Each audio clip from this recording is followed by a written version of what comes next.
7 kebiasaan harian seorang muslim. Berikut adalah 7 kebiasaan tersebut. Bismillah, syukur dan sabar. Dengan bismillah, segala perbuatan baik menjadi tak terputus berkahnya. Dengan syukur, sekecil apapun nikmat akan terasa bernilai. Dengan sabar, seberat apapun masalah yang menghadang, akan terasa ringan. Ada 3 sifat yang harus kita biasakan dalam menjalani kehidupan ini. Rasanya kata bismillah, sabar dan syukur memang hal sederhana yang gampang diucapkan, tapi kita semua sadar kalau hal ini sering lupa kita amalkan dalam kehidupan sehari-hari. Padahal 3 hal ini menjadi penolong kita ketika beraktivitas, menerima nikmat dan menghadapi ujian atau cobaan. Bismillah menjadikan pekerjaan dimudahkan dan diberkahi. Syukur membuat hati menjadi tenteram dan sabar menjadi penolong kita ketika menghadapi cobaan hidup. Bersegera berbuat baik. Jangan pernah untuk menunda kesempatan untuk berbuat kebaikan kepada orang lain. Banyak hal sederhana yang dapat dilakukan untuk berbuat baik, seperti bersegera ke masjid lalu menempati saf paling depan, menolong tetangga yang butuh pertolongan. Namun, ada kala godaan setan sering membuat kita malas, enggan dan perasaan lain yang hinggap di hati. Maka, dengan membiasakan diri berbuat baik dan tidak menundanya, kita sudah berikhtiar untuk melaksanakan perintah Allah, yaitu fastabikul khairat, maka berlomba-lombalah kalian dalam kebaikan.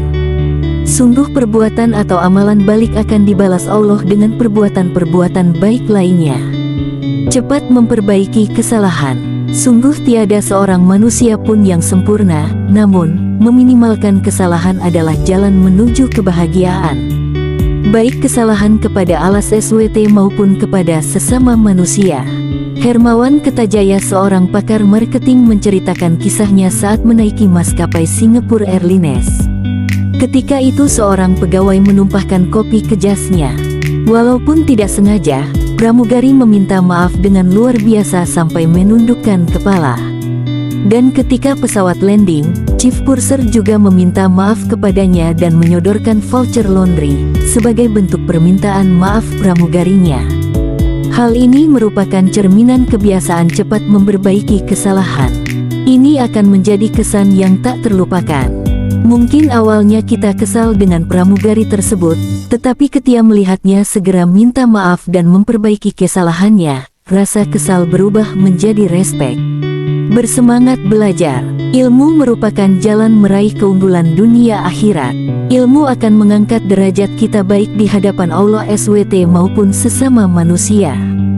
Jika kita tidak bersegera menuntut ilmu, maka sama saja kita tidak menjalankan perintah Allah. Artinya kita tidak akan memiliki bekal investasi di dunia maupun akhirat. Bersemangat belajar dan mencari ilmu juga merupakan bentuk ikhtiar kita untuk meraih hidayah Allah SWT. Senantiasa melakukan evaluasi diri. Evaluasi diri menjadikan kita waspada terhadap segala perilaku. Evaluasi diri juga akan mendorong kita agar berhati-hati dengan dosa.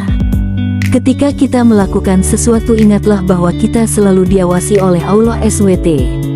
Dengan hal itu kita jadi terhindar dari perbuatan dosa dan menuntun kita untuk selalu bersikap dan berperilaku baik dengan sesama. Kesibukan mengoreksi kesalah diri juga menghindari diri kita untuk sibuk mencampuri urusan orang lain. Kita senantiasa mengurusi kesalahan diri sendiri daripada mengorek-ngorek aib orang lain. Sehingga, ketika kita merasa ada salah dan dosa dengan orang lain, kita segera memperbaiki dan meminta maaf kepada orang tersebut. Kita juga mudah dan lapang dada ketika memaafkan orang lain karena kita tidak luput dari kesalahan dan dosa. Mempersiapkan bekal di kehidupan akhir. Barang siapa yang banyak mengingat mati, maka dia akan dimuliakan dengan 3 hal: disegerakannya taubat, hati yang qanaah, dan rajin beribadah, ad-dakat. Kita semua tahu setiap perbuatan tindak tanduk kita akan dihisap oleh Allah SWT di hari akhir nanti. Kita harus menjadikan kematian sebagai penasihat yang baik agar kita selalu berusaha untuk mempersiapkan bekal ketika di akhirat nanti. Hidup di dunia hanya sementara, rata-rata 60-70 tahun. Dengan senantiasa mengingat bahwa kita hanya sementara di dunia ini dan setiap yang bernyawa akan mati, kita tidak akan sembrono dalam menjalani hidup. Misalnya sebagai majikan, kita tidak zalim kepada bawahan. Sebagai rekan bisnis, kita tidak boleh mencelakai mitra kerja. Sebagai pedagang juga tidak boleh membohongi pelanggan. Kita juga tentunya akan selalu bersemangat mencari kebaikan, baik di jalan, di rumah, di kantor, dimanapun kita berada, karena di hati kita sudah tertanam untuk mempersiapkan bekal di akhirat nanti. Bekerja untuk masa depan. Membiasakan bekerja untuk masa depan akan memberikan kesadaran yang utuh bahwa akhirat memang jauh lebih utama daripada dunia. Bekerja untuk masa depan akhirat akan mendorong diri untuk ikhlas dalam beramal. Oleh karena itu, membiasakan diri bekerja untuk masa depan artinya mendidik diri agar menjadi orang merdeka, yang ketika beramal tidak meningkat oleh pujian ataupun menurun karena celaan. Bersemangat bekerja untuk masa depan juga melatih kita untuk tidak mudah berputus asa menghadapi seberat apapun problem kehidupan. Demikian 7 kebiasaan harian seorang muslim yang dapat membawa kita kepada kesuksesan dunia dan akhirat.